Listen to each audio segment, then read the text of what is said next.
That sucked. That's what? Yeah. So Okay.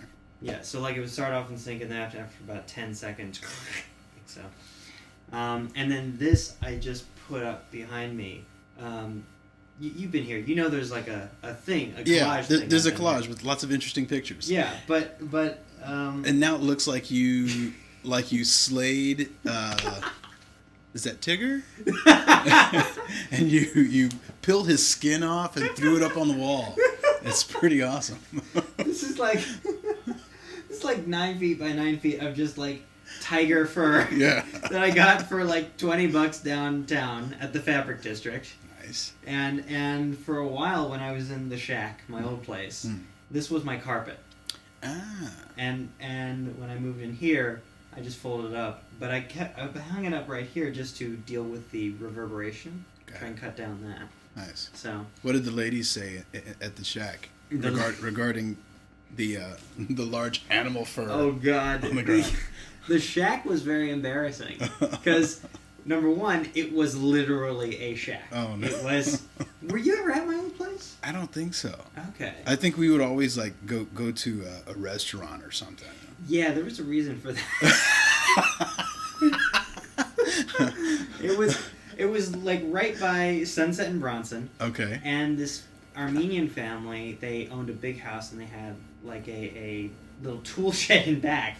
And they figured, we'll make some more money, we'll convert it into like a studio apartment. Oh wow. And it was a nice conversion. Yeah. But it was a shack. Okay. So it was very small, very cramped. Yeah. No air conditioning. Oh. Yeah. Love it. And so, and I would brag to women. I would be at bars like, oh yeah, I live in the heart of Hollywood. Oh great, how much? Like, oh, $700 a month. That's amazing.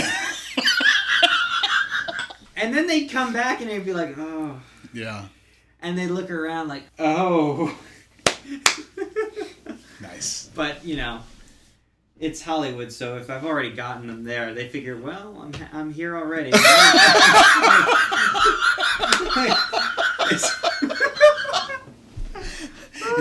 Into the tiger's lair. Oh man.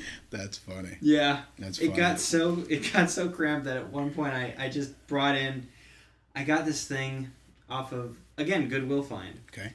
Vintage 1950s set. 4 chairs and a table. Oh, nice. Cheap, Goodwill. Nice. Brought it to my place and I got to go and look out over the garden via the patio.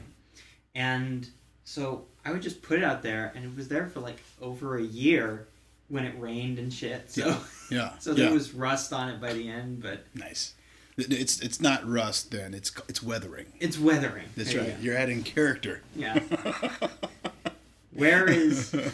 Well, not to cut you off, but I want to hear about the worst place you've ever lived in. Okay, and there's a buddy of mine that I'm working on a project with right now, or we're developing a project, and he knows exactly the place that I'm talking about. And I saw an ad for it, and it seemed like too cheap, and it was really, I'll just say Burbank adjacent. Okay.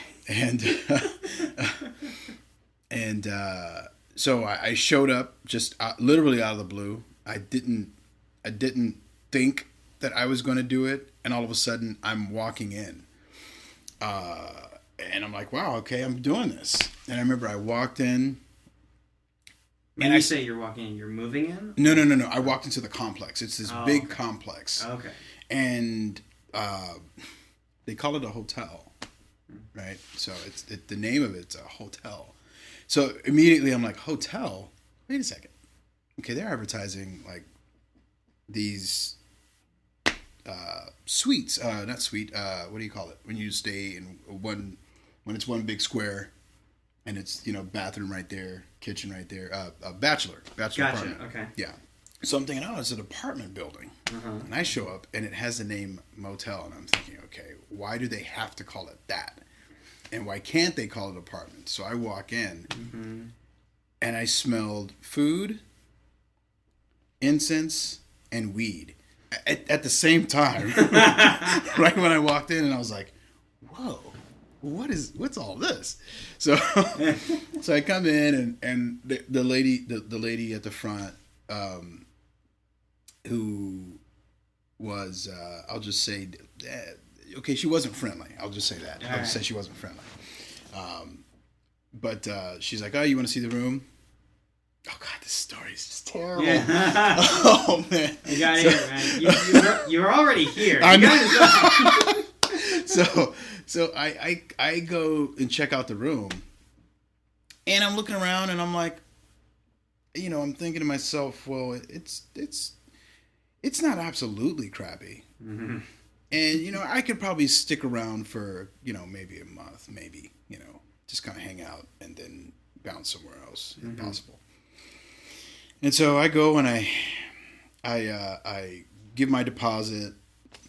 She gives me a key, and then she says, well, there's parking around back. If you get here early, you can get a parking spot.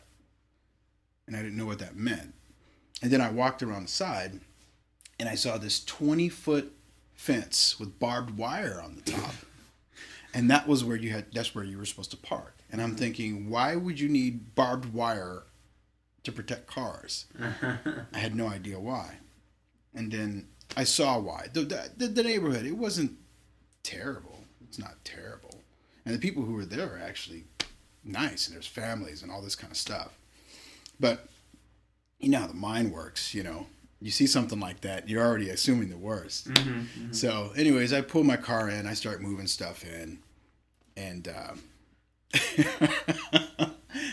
I remember I got in and I turn on the television and I spin the TV around, and I don't even know if I should say this. Say it, come on, man.